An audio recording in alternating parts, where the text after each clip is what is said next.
Good morning. How are we today? You feeling good? Happy St. Pat's Day. Uh, how many have Irish heritage in their blood? How many? And you have prostate cancer, huh? All right. I'm Swedish. How many Swedish heritages here? See what happens? See, us Swedes are better off on prostate cancer. Notice that? Uh, we're going to be asking you to raise your hand on a couple of questions here, and as we get into the program.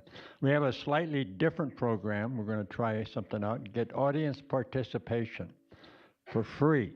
We're not going to charge you for your ability to talk. And but we want to thank SBD here. We had a meeting here Thursday from the Sanford Burnham Previous Discovery Institute. Well attended, and it was about the research they're doing, UCSD and Sanford Burnham. Very informative. I had the opportunity to plug our program at the end. And, but we're very thankful for allowing us to come in here. I had an unusual occasion. I sat in the back in this room for the first time in a long time. We have 9 volunteers that make this program work. We got room for one more. And Gene is here, and he has not retired. He's still busy, but he's more behind the scenes. And we got Bill Manning in the back, and with the black box with the red light on it for the videos. Today's talk, as other talks, will be available on a DVD, and it will have all the graphics and all that for you. And it will only cost you $10. So, and we make a little money on that, which is good.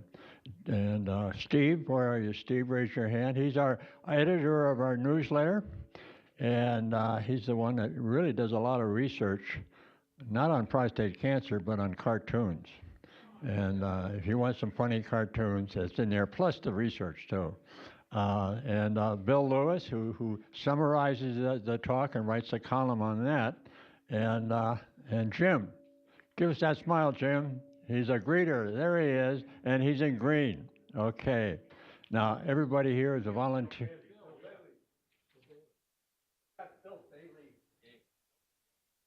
Okay. So, we got room for one more volunteer.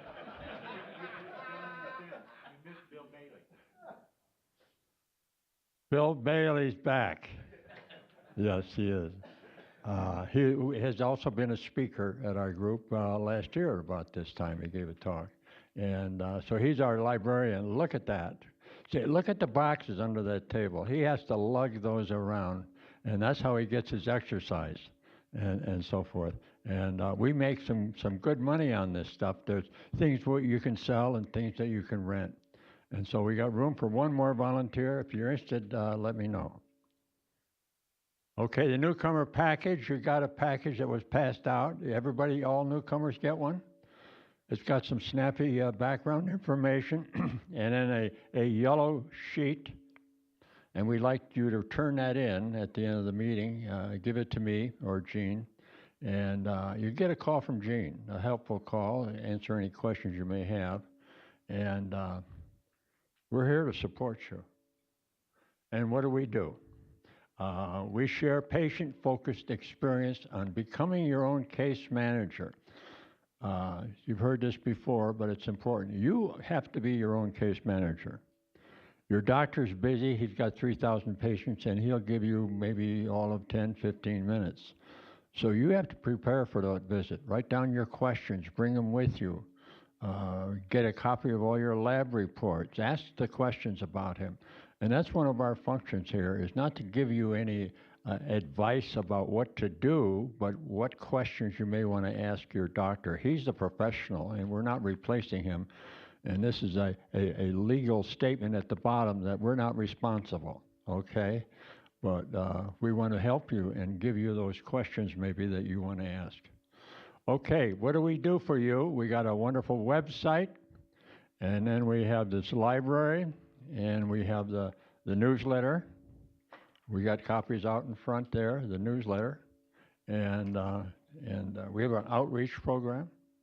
The directors here are capable of giving a snappy 20-minute talk to your Rotary or your school or your church groups when we have monthly meetings. Next month, we're going to have a discussion by Dr. Shea on the sexual side effects, libido loss, ED, and things of that nature, and remedies for those that most of us who have had prostate cancer are going through a different phase in our life.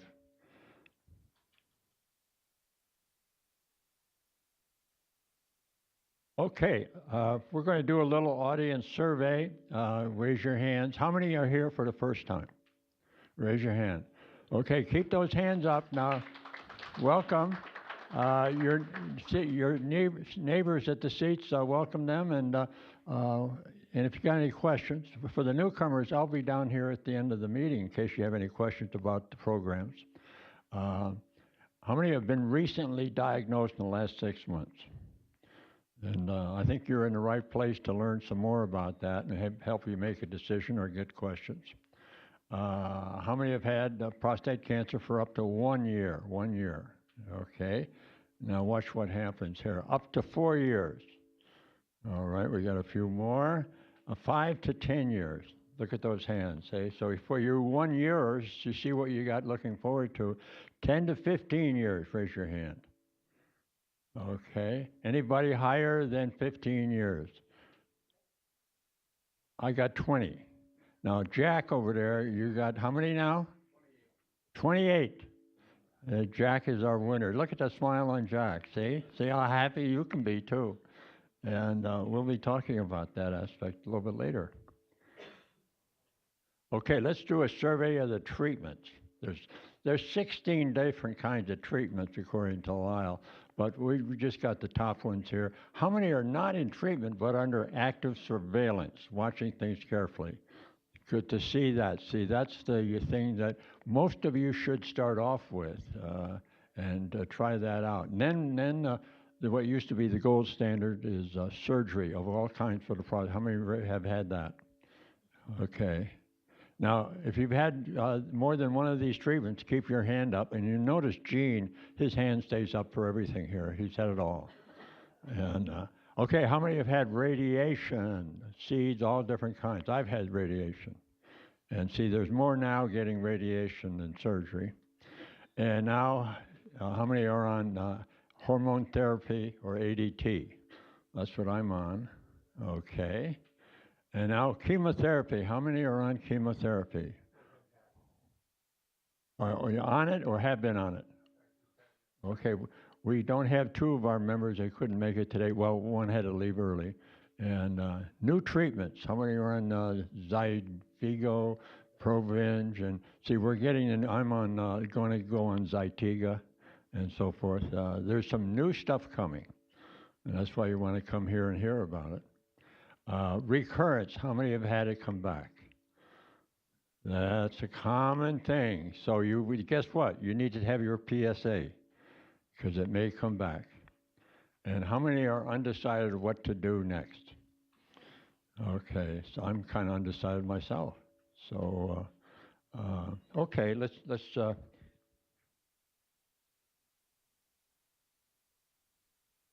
all right, let's do something different, an age profile. Okay, for those of you who have prostate cancer, and we don't expect you women to raise your hand on this one, so don't feel that you have to reveal your age to us. Okay, just for prostate cancer people. Anybody here in their 40s? Yes, sir. What age? 43. Well, this is something for you to listen to, what happens, okay? How many are in their 50s? All right. How many in the 60s? This is getting to be an old man's disease, isn't it? How many in the 70s? Look at that, see? How many in the 80s? I'm in the 80s. Anybody in the 90s? Anybody in the hundreds? Okay, we need to recruit some more, get an outreach program for them. Yeah. So they don't know what they're missing. Okay, that's an interesting profile. Okay, we need your support. This is, it's not an inexpensive operation we have to run here. And want you to know we're a nonprofit, so you get tax exempt. And for those of you who gave generously last year, guess what? You get a big deduction in your tax returns on the 15th. So we're looking for, on the average, we have to break even, we need $10.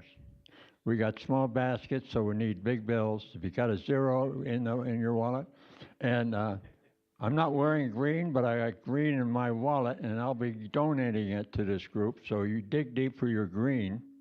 And we're not affiliated with any religious, medical or, organization. And so pass the baskets down the row. That basket is stuck there. Sir?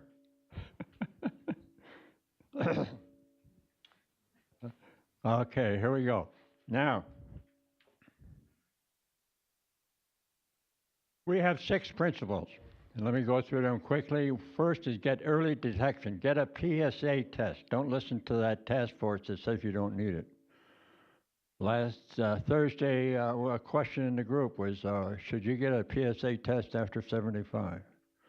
Well, the answer didn't come through real strong. Absolutely. I had a PSA test at 77 and my PSA was 14. So it recurred, and I thought I was home free. I didn't ask for a PSA test. My doctor did it automatically. Nowadays, they won't do it. You got to ask for it. Okay, and if you have a PSA showing you have cancer, get a high-definition diagnosis, particularly multi-parametric MRI. And if they do that, then you can do a targeted biopsy, just to make sure. That's very important rather than random. Then you can get to know your Gleason scores. You all should know your Gleason score. I got a Gleason 9. And then that determines whether you are suitable for active surveillance, if it's 6 particularly. And then you make a treatment selection. Okay, today's agenda, a little departure from the past. We're going to have an opening presentation on a subject, but it's really for discussion, so we want you to participate, and feel free to do that. Don't be shy. And at the end, we're going to have Q&A if you have any. We'll do that. And then we're going to have a breakout session after a brief summary on my part. So we're going to maybe do this for an hour, and it gives us half an hour for the breakout session. And I'll show you that chart later. Okay, the subject here is successful living with prostate cancer. Now, in contrast to our normal subject where we're talking about treatment, this is discussion for you on how do you cope with this living now that you've had treatment, or you're worried about treatment. How do you hang in there? I'm going to give you 5 keys that I've learned, and I want to get your response to those 5 keys. And I did a study on this over the years, and I'm continuing to do it. And the basis is the Harvard Medical School, the Mayo Clinic, the McArthur Foundation, and even up here, our neighbors at UCSD. And so this is somewhat a fact-based thing here. Now, we did a profile, because we're talking about living. Let's look at the life expectancy. For those who are in 50s, add 32 years. 60s, 23. If you're in your 70s, you got 15 more years, and so forth. Even if you're in 90, statistically you have another 4 years. This is on the average, and this is a standard profile.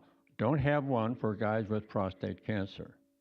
And the medical people think that some of the prostate cancer victims will not live to that average, and some, if they follow the 5 keys, may live beyond it. And so you see the total down the bottom of the years. It hangs in now. A great improvement over the last 20, 30 years. We're living to 80. And for example, I got prostate cancer in the 60s, and I had 23. I'm 85 now, so I exceeded that. And it came back in the 70s, and I'm 85 now, and I think I'm going to last another year or two. And so I'm above average. And why is that? I saw Dr. Kipper. He's going to be speaking to us in July. Great doctor. And when I saw him a while back, he said he gave me an injection and it takes an hour for the radioactivity to spread for a diagnostic sodium fluoride test. And he came in the room and said, "What are you doing?" And I thought he meant, "What are you doing wrong?" And what it was is, "What are you doing right?" And I just saw him last week. And he looks at me and says, "My goodness, how old are you?" I say, 85. "How long you had prostate cancer?" 20 years. "My goodness, you're doing something right." And and what I'm doing right, I'd like to share some of that with you. Have you ever heard of the Kaplan-Meyers chart? There it is. Got a lovely title, Days to Death. Rather than days to live, this is days to death. Doctors don't show you this. This is a generic, if you will, profile of all kinds of cancer, different cancers and different treatments. For every cancer and the treatment, there's a chart like this. And it shows you how many die, how many men die in earlier years. And you see that vertical line, 50% on one side and 50% on the other side. And this is the median. And so what I'm being treated, the number of days down there, the chart was very small. I got 900 days. 900 days, that's not quite 3 years. And I saw that 8 years ago. And guess what I looked at? I looked at the left side. Oh my God, I got 3 years. What am I going to do? I made a bucket list. Said I was going to buy a Corvette. I did that. I bought a Corvette. It's 14 years old. It's red. It's right out there. I love it, you know. And anyway, so I started over puzzling this thing, and somebody said, "Hey, look at the right side. Half of those people are living way out there, 10, 15 years. The question, what are they doing? Get on the right side. Look at that. Look at that." So I started studying that. That energized me to do that.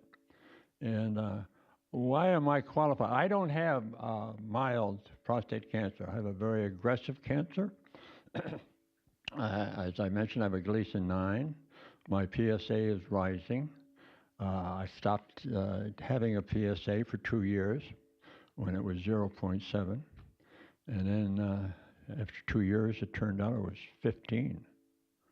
Wow. If I'd waited another year, because my doubling time is 3 months.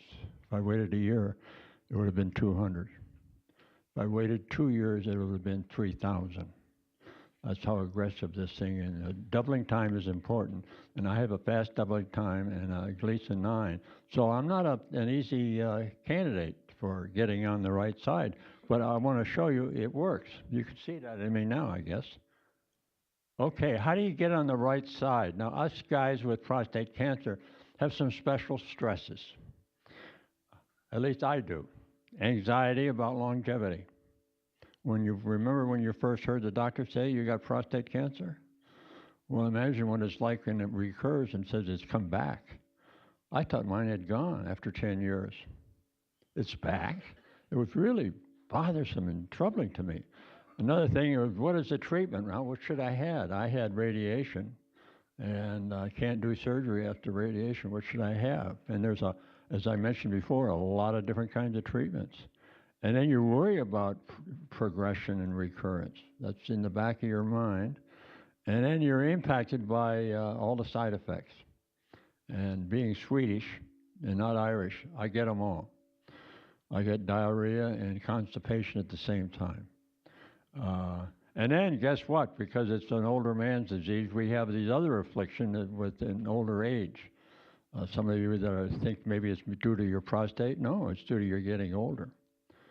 Also, one of the things I noticed when I went to see doctors, they first say, "How old are you?" And I'd say, "I'm 85. And they go, "What does that mean when they go, that means they don't want to deal with you." They're giving up on you. You're helpless. Okay, let's talk about side effects. Have I covered them all? Anybody got any other ones in there? I don't have incontinence in there. I forgot to put that in there. I have that. Anybody want to add one? Anger? A good one, yes. Okay, now what can you do about that? All right, here I'm going to give you 5 keys.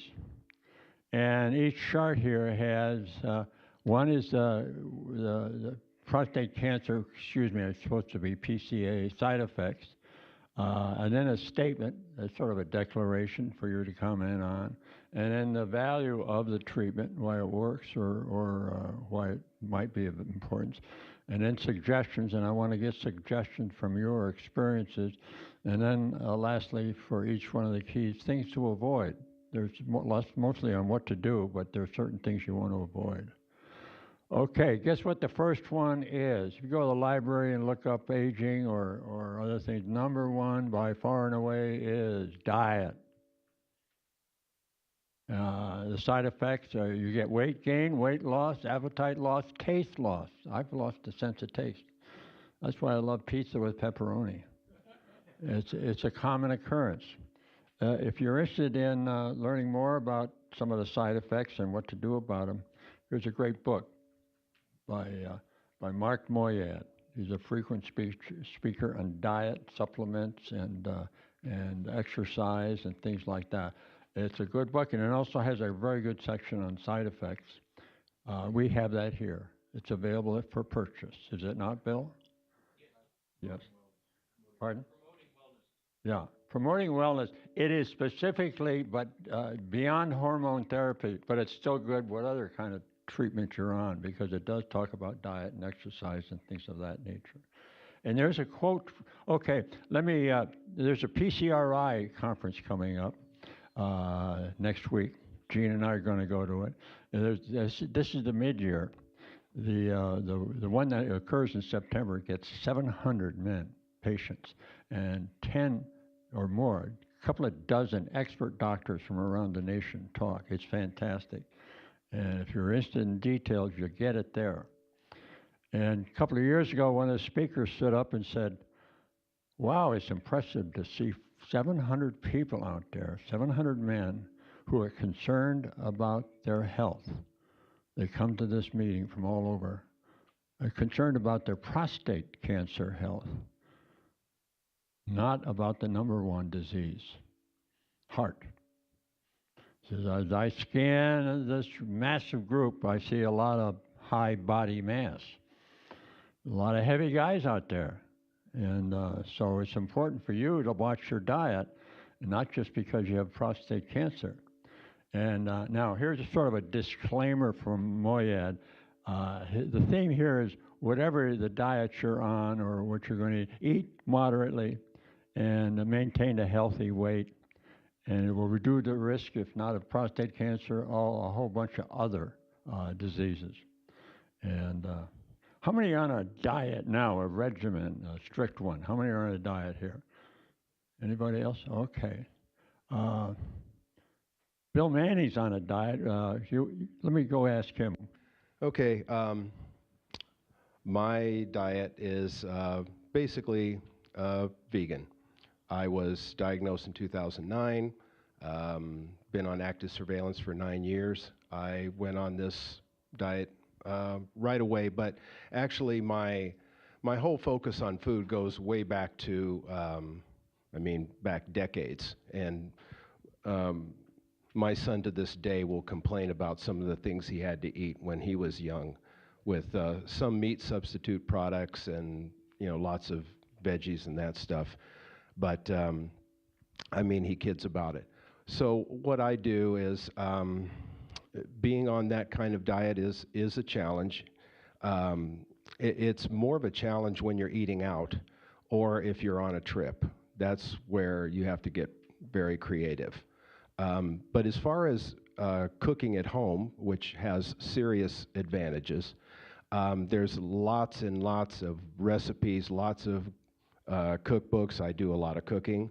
And there's even some pretty no-brainer stuff you can do that'll give you a very healthy diet. A lot of people say, oh my God, you know, how do you get your protein? Well, that's kind of a whole different subject, but to cut it short, basically most American diet is way too heavy on protein anyway. So as you can see, I mean, I've been doing this for 9 years and I'm not exactly withering away. There's plenty of plant-based protein out there that will cover you just fine. It has to be balanced, and I won't get into those details. The China study is a great book that gives you a lot of insight into the whole reason for doing this in the first place. I'll just tell you one quick thing that I do, for example, because people say, oh my God, there's so much prep, there's so much work involved. Well, this particular scenario, a 10-year-old could do. And it's with a slow cooker. There's a great recipe book on Amazon called Slow Cooker for Vegan Recipes, or the other way around, I don't remember. But basically, it's chili. A can of red kidney beans, can of black beans, saute some onions and garlic, throw that in there, throw some diced tomatoes in there, throw in some Gardein, or there's several different varieties of fake meat. It's like crumbles, like fake ground beef. Put a half a bag of that stuff in there, some seasoning, lots of chili powder, little cayenne. Put the lid on, hit the timer. You do this in the morning. It's probably 30 minutes max prep, and by 8 hours later, you have a dinner for 4 or 8, or cut it in half, put it in the freezer, bake a potato, throw the slop on it. It's really good. And to prove it, we recently went to my sister-in-law's for a birthday party for her brother, and everybody had to bring something, so we brought this big giant crock pot, and my wife and I were the only vegan people there, and these people were going back for seconds, thirds. I mean, there wasn't a speck of this stuff left. I practically didn't even have to clean the pot to put it away. So, I mean, they just loved it. And her husband is really kind of a pain in the butt when it comes to eating. I mean, you know, he's happy with canned anything. So the moral of the story is that it isn't just about prostate cancer. This is really about your health, period. And there's study after study after study that's saying there is a direct correlation to health, diet, and it's unmistakable. So you're probably going to do your heart a whole lot of justice, and your prostate might benefit along with it. And I'll just say one last quick thing. When you hear some people say, well, you know, my dad ate, you know, steaks and potatoes and gravy and butter and everything you shouldn't be eating. Well, no, potatoes are fine. And he lived till he was 85. And that's absolutely true. Some people, genetically, this just isn't going to be a problem. Former friend of mine, he was as skinny as a rail, and he ate the crappiest food you could ever imagine on the planet. You know, fast food, everything else. No, I don't know how he would even gain weight if he tried. So, you know, it's your genetics that play a huge role in all of this. But it's sort of the same argument of saying, well, I should smoke because George Burns lived till he was 100 and he smoked cigars every day. I mean, you could use that argument. It'd be pretty stupid, but, you know, it's true that some people are genetically disposed to having that problem. But on the other hand, you may be one that has the opposite problem. And diet can trigger things in you that are just sitting back there, and all of a sudden it gets exactly what it's been looking for, and sometimes that's diet, and bang, you know, it's off to the races. So, at any rate, that's my story on diet. Thank you, Bill. Anybody else have a diet they'd like to talk about? Share? Okay. Gene?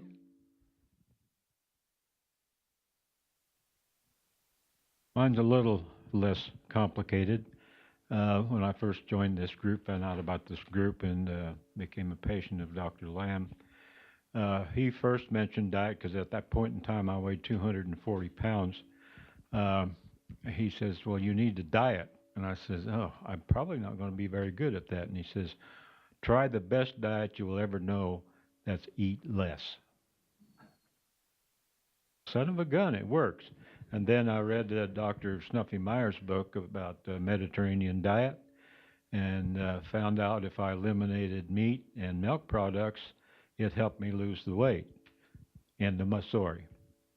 Eat less, do a Mediterranean diet. It's easy.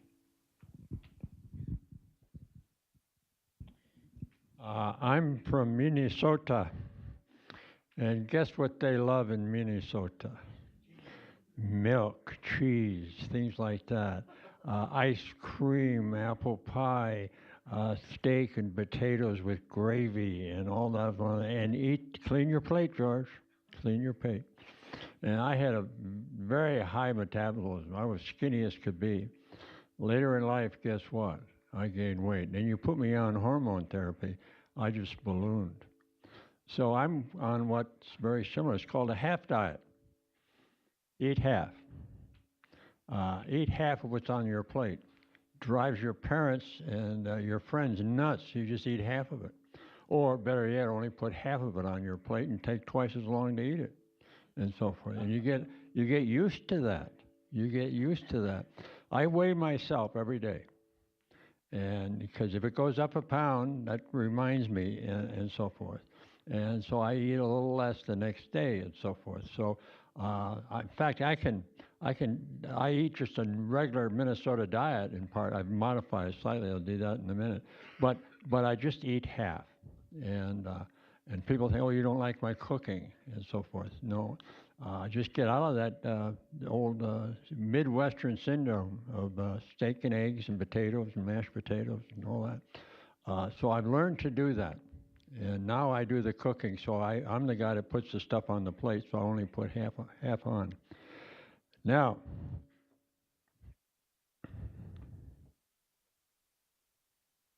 here's some suggested diets. You see a range here. There's obviously you want a balanced diet.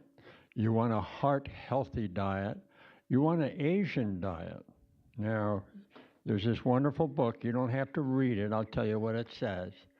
It's this one. But you can buy it. I'm sorry, I don't want to knock our sales, but it's a very thorough study. And guess what, by far, number one? Dairy products.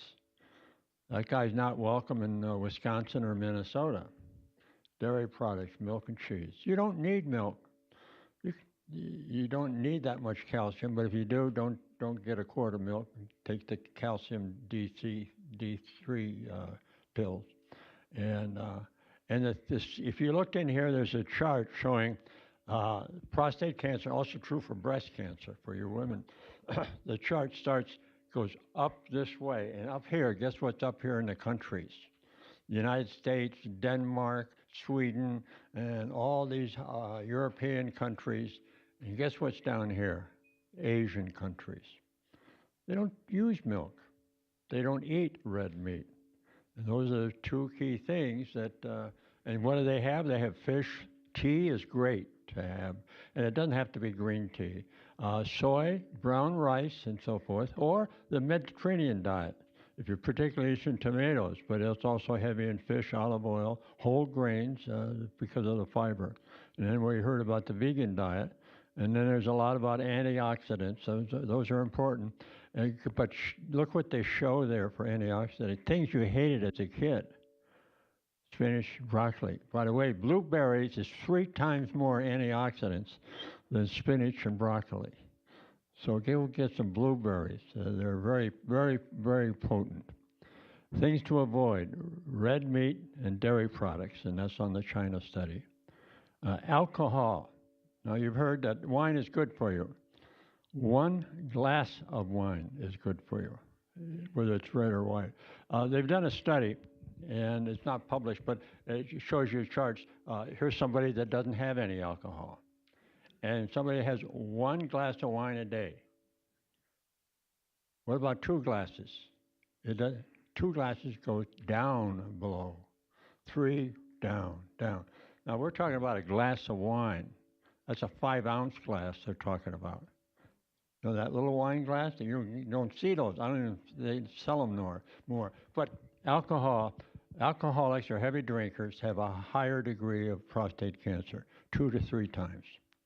That's not well known. So alcohol is not good for you, but if it is, it's 1 glass for women and 2 at the most for men.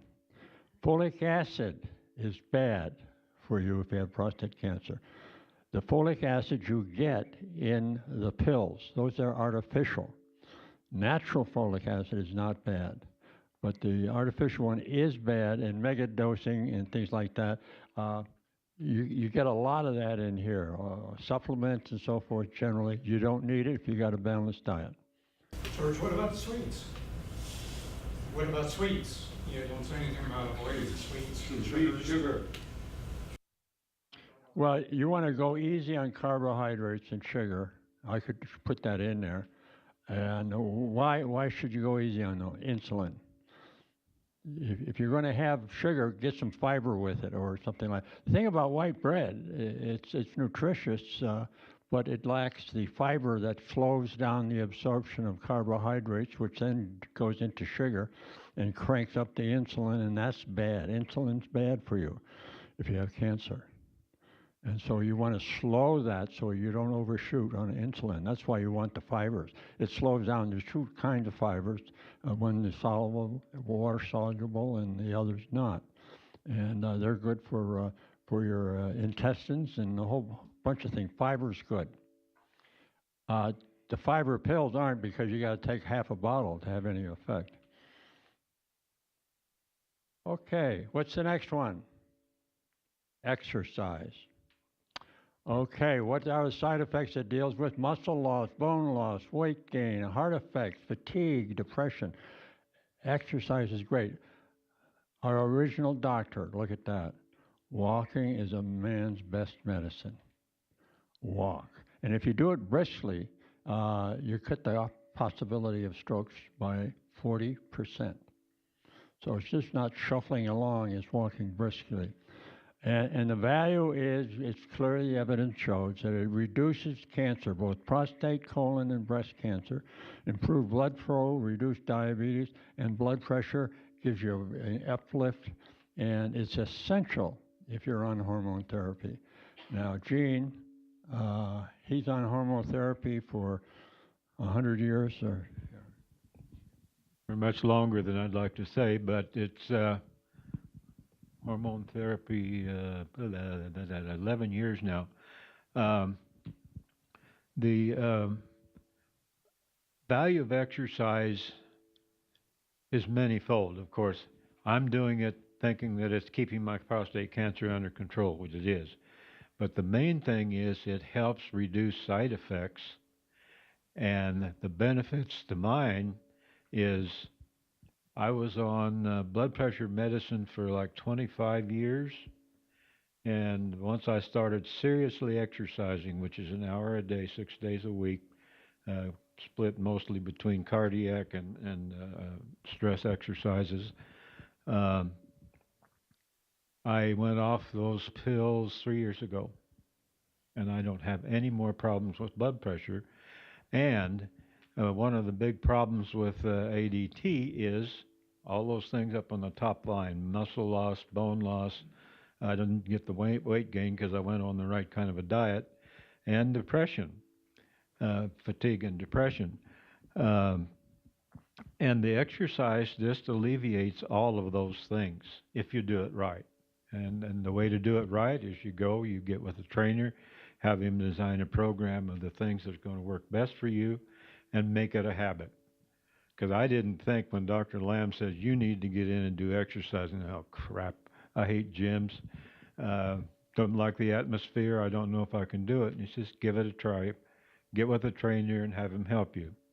I did that, and now it's a habit. I wake up in the morning, have a smoothie for breakfast, go to the gym, do all my exercises. I feel good when I'm done, and it starts out my day. And it's working because I've been able to maintain my prostate cancer for 16 years, and I've got a pretty aggressive case. That's it. How much weight did you lose? Just 205 right now. Yeah, I went down to 200 at one point, and then I decided that I didn't want to give up all the sweets. Okay, anybody else have a diet they want to share? Or, excuse me, exercise? Okay. Let me get Steve here.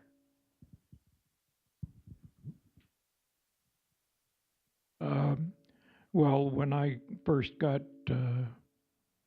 done with surgery, they didn't let me do any of the exercise at all.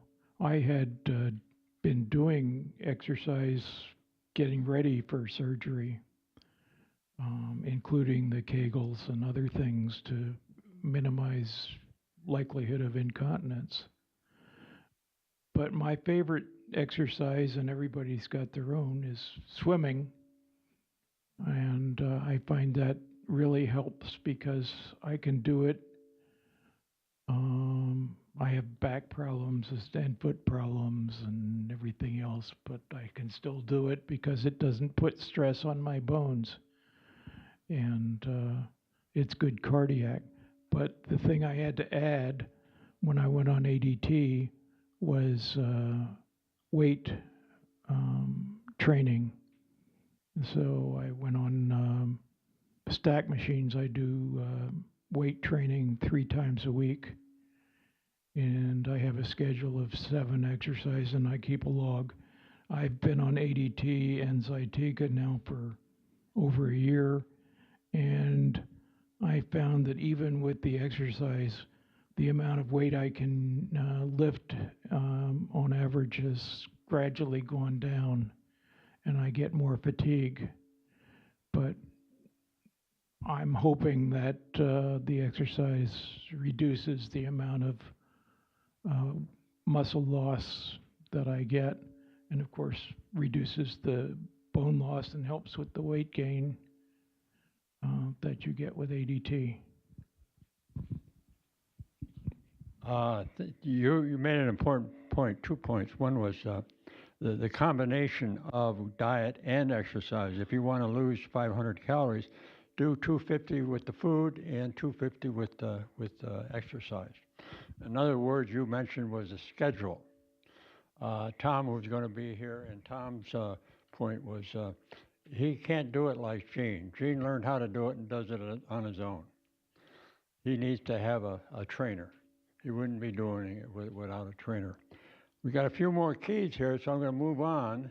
And there's a whole bunch of exercises, some great books out there you can get, and all these different kinds. You got walking, swimming. My wife thought of dancing. Dancing's good, and so forth. How about the exercise of thinking about it? I'm good at that. I'm thinking about it. I still am. I will do it, and but it's a call for action. The thing to avoid is the couch, which leads to the next key, which is? One quickie, George. For me, having a partner going to exercise with them. Go ahead. My girlfriend, Hannah, goes with me to the Y. We try to go 3 times a week. Having a partner has been really valuable for me. So doing it together helps. Okay, I'll have a quote for you on that. But let's go to the next one, which is socialization. The leading cause of mortality for elders is loneliness, especially for men. Men don't have the friends you women have. Their mortality is 3 times greater if they don't socialize. So this is particularly important for you guys. And it deals with the prostate cancer side effects of loneliness, isolation, depression, anxiety, and a host of other things. The value is if you socialize with a girlfriend, go with someone is a boost in your immune system, lower blood pressure, reduce stress, increase laughter. Chronic stress, if you have chronic stress, 2 times the probability of having Alzheimer's. Now, laughter, I got to share with you, after this meeting, we go to Bristol Farms. Bunch of guys there, and we've been doing it for a number of years. And a couple of years ago, as I was walking out, an older couple were there, and the woman asked me, "Pardon me, may I ask you a question?" Go ahead. And she said, "I see you here about what, once a month?" And I said, "Yes. Where are you guys from? You seem to be having such a good time." I said, "Well, we have a meeting. What kind of meeting?" "Well, it's a health meeting, a support group." "Well, what kind of support group?" And I didn't want to tell her prostate cancer. Finally, I did. Prostate cancer. "You have cancer? Does everybody at that table have cancer?" I said, "Yes." "My goodness, you seem so happy about it." And we got some smart-ass people at that table, and Gene is one of them. But we really laugh, and we have a good time. We talk about the meeting, how we might improve it, and things like that. But it's noticeable to others that we have a good time. We're in socializing, and we'll be there again after this meeting. So if you want to join us, please do. So suggestions. 1, get out of the house. Get out of yourself. Woe is me, I got prostate cancer. No. Maintain those close relationships. Don't withdraw. Now, I want to make a particular point. The gentleman's not here today, but he's a younger person, and he had surgery. He was very concerned. He called me a few days ago and talked how well it went. And I gave him a little advice. He's CEO of a very large corporation.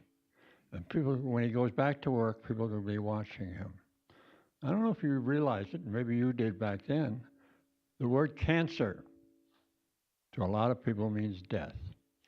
And it's going to be well known that the CEO is prostate cancer. So they're going to be watching him. They're going to be asking him, "How's things going?"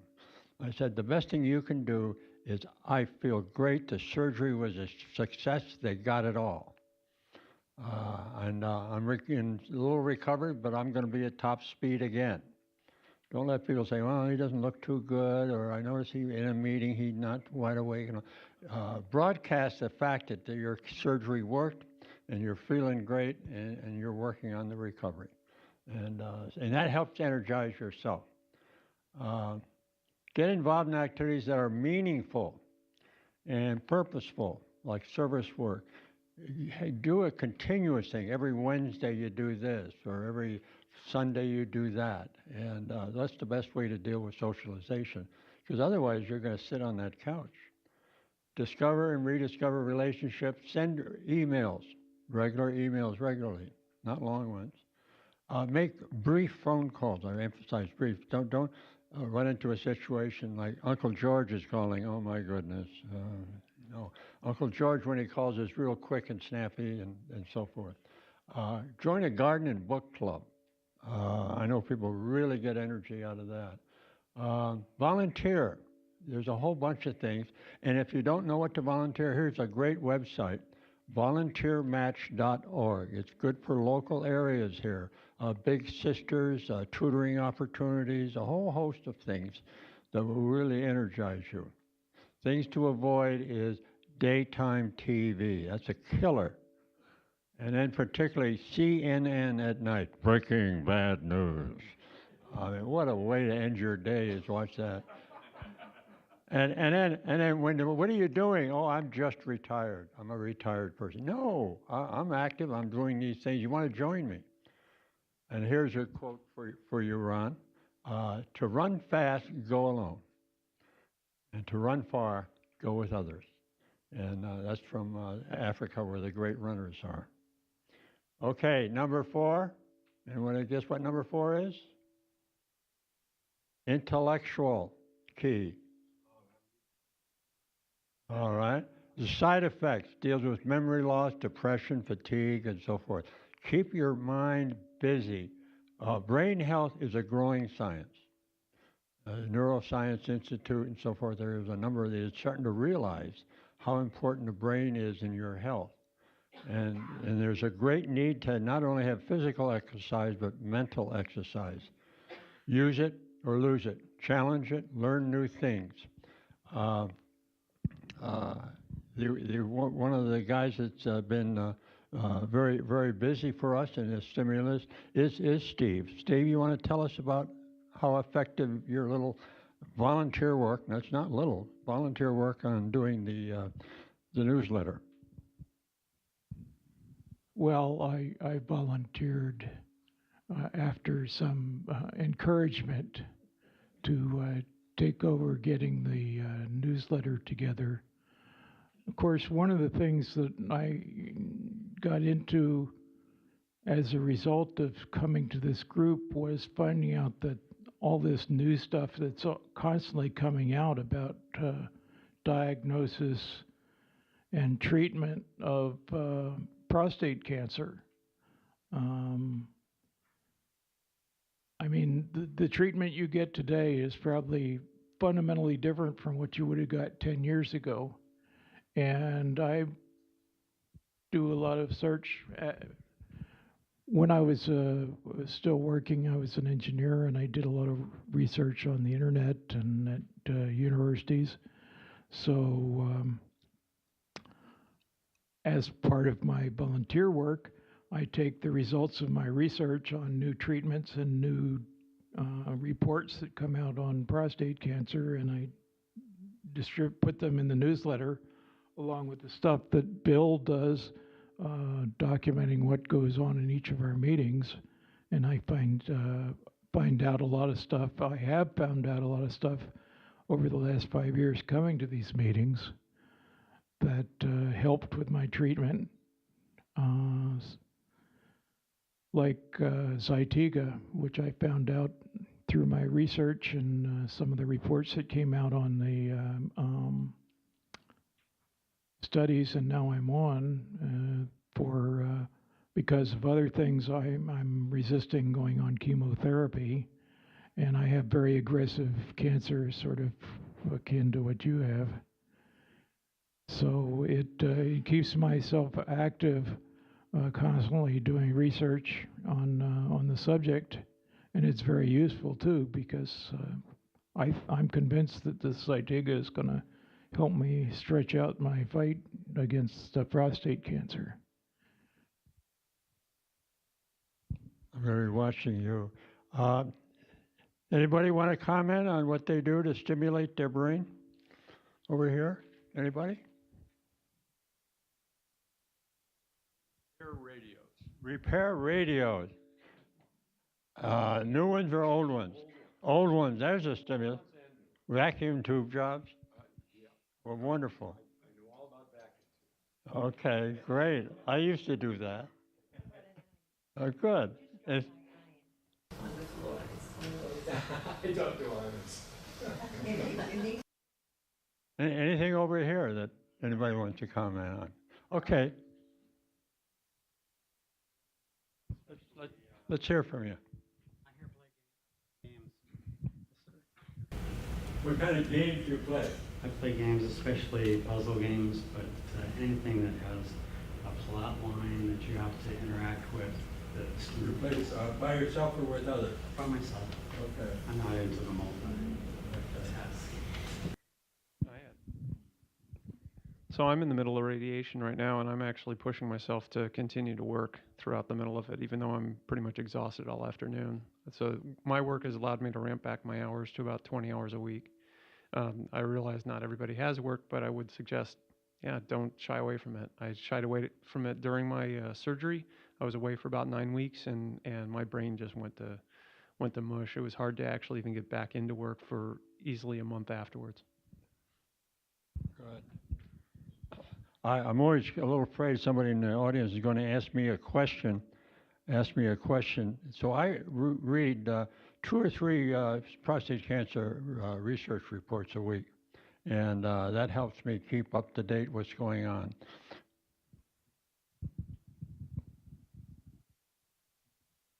My wife and I used to be competitive dancers, but we got too many injuries for that now. So we do a lot of ballroom dancing. It keeps us mentally alert, trying to figure out what was that step again. And then if you have 50 of those in a row, it makes it get pretty challenging. Anybody else? I saw a hand here. I work in an airport and I drive a taxi. So in the break time, I just, the long hour, we sitting there, we playing chess game. And my brain is that busy sometimes when I get out, go to the parking lot, go to work, and I don't know where my taxi is. So chess game is very good game. And you can make your brain busy all the time, and it's good for you, I think, for everyone. Over here.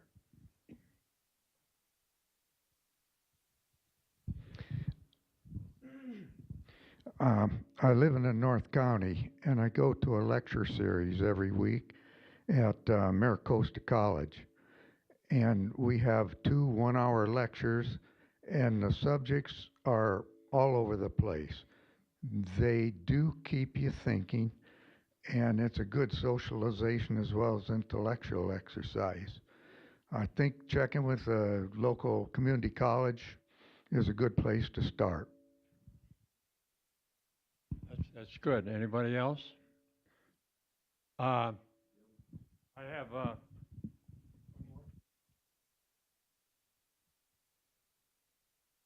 oh, Bill. Still angry at you for leaving me off the list there. Now you probably turned the mic off too, right? I think I'll drop out of this group, you know. Well, I just wanted to reaffirm one thing. The chess playing, I agree. I play a lot of chess.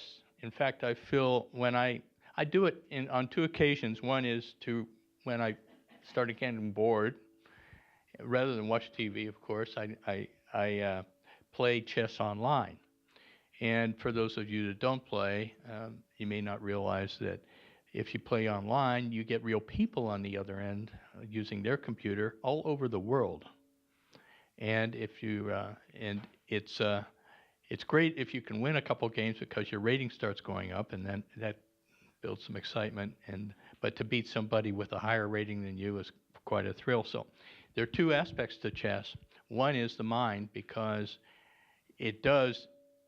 I'm sure, not getting back to your taxi cab, I can identify with that because I just hyper-focus on chess, because if you're going to win, you have to really concentrate. So it really does help the mind. Socialization, I also play chess with my friends. And so it's a great way to socialize over something you have in common. The other thing that I wanted to say was 2 more things. One is that I fill my time by volunteering in a couple of different organizations. And if a trade organization like Toastmasters, have you ever heard of Toastmasters? How many have heard of Toastmasters? Look at this. How many are members of Toastmasters organization? None. Listen, you are missing something because you think it's about public speaking, and of course it is, but it's about all forms of communication, but much bigger than that, because it teaches you how to socialize at whatever age group you're in. And why? Why does it do that? How does it do that? Because you have to learn how to communicate. And to do that, it has all kinds of structure to the program, which cause you to pay attention to how you're communicating with people. So people at all ages, whether you're retired or not, can benefit by going. It's a lot of fun, F-U-N, fun. And so I highly recommend that you look into it. There's 40-some clubs in San Diego County, or maybe that's just North County. They're all over the place. Just look one up on the website, toastmasters.org. They'll help you find a club. Go visit. They've no pressure to join, and it's well worth the money. And that's a really good for all ages. We have people in their 80s, and we have people in our club, and we have people 18 in our club, and everything in between. So it's great. And the other thing that I do with my time is I was 44 years in software design and consulting, And when I had to stop doing that, except for part-time, then I wanted to carry that on because it also keeps your mind up to speed if you do anything with computers after you retire. And now I'm helping people around the neighborhood pro bono, which I might have to change. The demand is high, but it really keeps you on the ball as far as the technology if you have the kind of skills. So if you do have those skills, I suggest you offer your services to someone else. It's appreciated, and it really feels good to do those kinds of things. Okay, Bill amplified a point that's important. The combination here is good to do things in a group. You get socialization plus intellectual stimulus.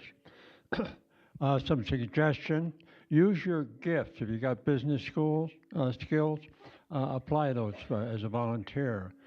Tutoring capabilities and so forth.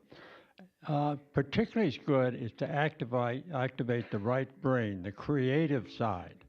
Challenge yourself. Do it artistically. Energize it. I took up painting. I do portraits and things like that. And that really, the colors and the scenes, landscapes, really energizes me. I hadn't done that, and I'm sort of self-taught, and I enjoy that greatly. I think about what I might paint. Talking can be a good mental exercise. If you're talking about a subject, something that's relevant, and a discussion and an exchange of ideas, and beyond just general chit-chat, talk about something serious that stimulates you. Other stimulating activities, take classes, we've heard that. Piano lessons, something new and different, dance lessons. I started doing that. Learn a new language or a new skill. Join a support group. Can you think of a support group you could join for? Yeah, okay. Bridge, crossword puzzles, things like that. Now, for those of you who would like to test yourself and benefit, there's a wonderful website, Lumosity, which is on mental training. And what it does, you have to pay for it. I think the first month is free. But it tests your thinking, and it gives you a report after the first month. It tells you how you're improving, and it stimulates your memory and improves that, and your comprehension, your speed reading, and it's a whole bunch. It really gets your brain working, and it steps you up to it, and it's a lot of fun. And things to avoid, politics, and don't join the homeowners association. That just deadens your brain and angers you too. I mean, I stopped doing that. And there's other groups that you want to avoid too. Ron? A major part of my mental stimulation is reading. I almost always have a library book with me, and I love my Kindle. Carry it with me all the time. It allows me to read while I'm walking, out for walks with Hannah, things like that. So the library doesn't get as much utilization as it used to, so visit your local library. Okay, good. All right, is there another step here, another key? The McArthur Foundation did a study on aging that's relevant here. And there's a quote, physical fitness is just one of many important factors, as we pointed out. We were surprised, now this is back in 1984, that mental abilities and social relationships were also critical. Well, we've covered those too. And now buried in their report were two other studies on the impact of positive and negative training or outcomes. These were pioneer studies. Helplessness and Depression by Siegelman. He coined the phrase learned helplessness. We get training, negative training, some of us from our parents. You can't do that. Particularly girls. You're not going to be good at science. Go into nursing and so forth. These are ingrained, and you don't forget these things. Hopefully we're not doing that as much. Even as you get older, they don't require you to make your own bed in a nursing home. No, don't do that. Don't. You're not going to do a good job of that. And so they are training you to be helpless. It's a very sad thing. Now, at the opposite end is a thing called self-efficacy. Self-efficacy by Bandura, and this has had an amazing impact on health and health recovery. And they're studying it here at UCSD and so forth. And what's called the can-do attitude. I'm an engineer, and engineers have this arrogance of thinking they can fix anything. Isn't that right, Steve? Yeah. Well, our mentality is, I know it should work. I want to figure it out. I'm not helpless about it. Now, we make a lot of mistakes in it, but it's that kind of thing. It's not just being confident and arrogant. It's being, I can do these things. I know I can, and I want to do them, and it creates this can-do attitude. Now, if you're doing it with others and so forth, it gets to be infectious, and I call it the can-do spirit, which is what I got.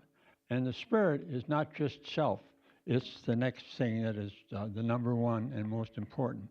And I learned this from UCSD, a professor, and he's done all these comparative studies between people who do this and people who don't. And the biggest difference, by far and away, some of these things people exercise are 25% better or 30. By far and away, the number one difference is a spiritual program. It helps you deal with all the, by definition, there's not a good definition for it, but in my definition, it's a belief in a higher power or a creator or something of that nature. How many have that in a spiritual program and a spiritual belief? Well, good for you. It's helped me tremendously. And now this is the medical profession talking about. Studies have reported a positive correlation between spirituality and mental well-being in both healthy people and those encountering a range of physical illnesses or psychological disorders like me. And spiritual individuals tend to be optimistic, report greater social support, and experience higher intrinsic meaning in life, strength, and inner peace. This is from the health center here at the UCSD. The side effects, it deals with them all, or many of them. And here's a quote: "Wow, as a scientist, the data shows something is going on here." And there's a 7-year increase in lifespan. 20%, 5% lower mortality, a study done up at Alameda County. 65% lower markers for cardiovascular disease. These are some specific facts. There was a big study done in Iowa. The value here, you end up with a higher degree of optimism, adverse events viewed as temporary. Your prostate cancer is a temporary adverse effect. You have a concern for others, a higher sense of well-being, and peace of mind. We had a speaker here who shared his prostate cancer, and one of the things he brought up was his spiritual program, and that's Bill Lewis. You want to comment about that? Yeah, for me, the spiritual aspect of things is very important. I'm very active in a church, and one of the things that we talked about is that when I spoke before was the notion of prayer.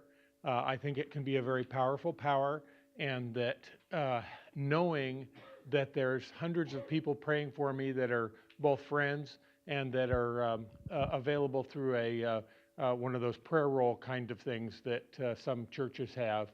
I'm participating in that, and it brings a great sense of community to me, to know that those people have that kind of concern for me and that they're petitioning the Creator on my behalf, and it provides a tremendous amount of optimism, and I recommend that you think through what your feelings are about some kind of higher power or Creator, and choose to follow those feelings, and as the data here show, I believe it will bring you peace of mind and a sense of purpose and an ability to overcome. In my own case, people have commented over the last year as I've been fighting prostate cancer, they've said they've almost never seen me looking as healthy. as I have during this period. And so I think it's working. Thank you, Bill. Anybody else want to share their spiritual program or how it stimulates them? Okay, I will. I got a wonderful book here that was given to me for Christmas. It's not a religious book. It's called The Book of Joy. You want to read? Do you want some joy in life? Get this book. It's a top seller at New York Times. And it's by the Dalai Lama, who is not necessarily a believer in God. He's a Buddhist. And Desmond Tutu, the Archbishop from South Africa. And it's a wonderful book talking about how thinking of others, helping others, participating with groups, getting out of yourself and having a positive viewpoint on life can really have a major impact on your health and your outlook. Some suggestions.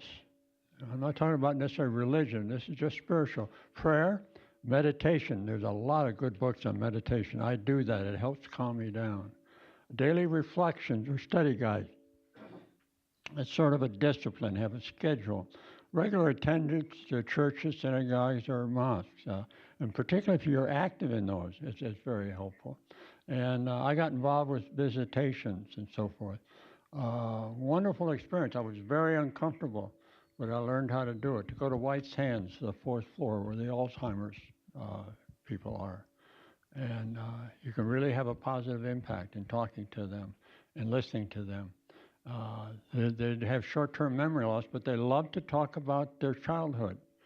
They love to talk about being on the farm and so forth. It brings smiles and good attitudes, wonderful stories they have.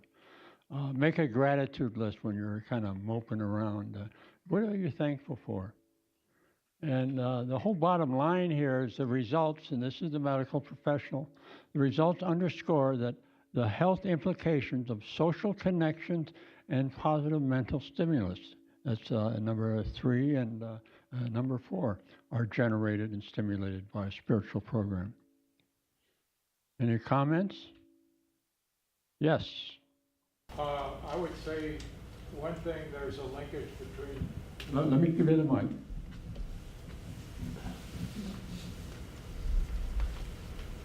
There's a potential linkage between the spiritual activity and the social aspects, in that some churches, like my church in particular, have a lot of groups and social activities that you can get involved in that carry the spiritual aspect into the social aspect. Thank you. Now, let's open it up. If you have any questions about prostate cancer or things in general or suggestions for speaking, yeah, I realize that. He's my boss. I pay attention to him. We're going to have a breakout session. But have any questions or so forth? Yes? Quick question. You had mentioned earlier a conference this coming week. Yes. Okay, it's the PCRI, look up PCRI on the website, .org. It's a nonprofit. They're meeting on, when are we going up there, Wednesday? The 24th. And it's $20. And it's at the Marriott, at LAX Marriott. And I recommend it. I'm a detail guy, and you get a lot of that. Moyad will be there, the top, Margolis, the top MRI expert. So a really good agenda, and you get out, I think, at like 4 o'clock. Is it 10 to 4, something like that. Very good meeting. And then there's one coming up in September, and that's a 4-day conference, and that's $60. And I really, you see a lot of guys there that, it's good networking and so forth. Any other questions? In the back. Question, but I'd like to remind everybody that Point Loma Y, Peninsula Y, has a great program called the Live Strong Program for cancer survivors. It's absolutely free. It's like 10 weeks of personal training, yoga. We talk about nutrition, And after it's all over, you can join the Y for free, and your monthly fees for you and your family are half the price for the rest of your life. Good idea. Thank you for that. Point Loma. Yeah. Also, CQ. There are other Ys. Yeah, otherwise, Y is a very good program, and very inexpensive and well done. Yes? Since you mentioned folic acid in the diet stuff, I also wanted to point out I've come across a paper that apparently the results were kind of suppressed that showed a link between taking both selenium and vitamin E together caused something like a 10% increased chance of prostate cancer. And I think selenium is something typically suggested for older men. It's also, I ended up taking it on account of treating thyroid disorder. And I was taking vitamin D as well. Okay, I'm gun shy on vitamins, and so is Moyad. Unfortunately, we don't have Denny here with us. He was a mega vitamin supplement guy. He stopped. There's some dangerous overdoses that can occur. And Moyad said if you don't think you have a balanced diet, take a multivitamin. One a day, or Centrum is the one that Centrum Silver and things like that. In his view, the supplements and all that are unregulated, uncertain, and he doesn't recommend doing that. I have a book recommendation entitled How Not to Die. How Not to Die. By Dr. Greger. They have it at Costco, I believe. Okay. It's also available online, but there is a blog. It's a weekly blog. It is extremely valuable information and very nutritionally based. Okay. Well, we expect to see you here often now. You're a newcomer, and we expect to see you often. Okay, good. How Not to Die is also a blog name. If you Google it, you'll get to his website and then subscribe to the blog. Perfect. Okay, I got it. One last one. Just on that Live Strong program at the Y, there is a pamphlet outside about it. Good. Live Strong pamphlet outside. Okay, we're going to go to the breakout, but first I'd like to give you my profile of a can-do spirit. This is what I believe a can-do. I will go forth with God or a higher power or a creator into this day with enthusiasm, believing in my own value and worthiness. I'm not going to be helpless. And with determination to enjoy this day and give it my positive best. I want to thank you for your attendance. Yes. Yes, boss. Before you break up, I want to make sure that we all appreciate the kind of work George does for this organization, and let's give him a big hand. This took a lot of time. Yeah. Now, in line with that, you see in the beginning there, we look for volunteers and so forth. George and I have talked seriously about this. We don't really have a line of succession going with what's going to happen in the future. George is 85, I'm 79. Both of us get along pretty well now, but that's not going to last forever, and there is a training period needed to get into how the heck you get these meetings to go on, how do you get the speakers to get here, the accounting aspects of it, and so forth. So think seriously about that, please. That's all I got to say. Thank you, George. Okay. Thank you.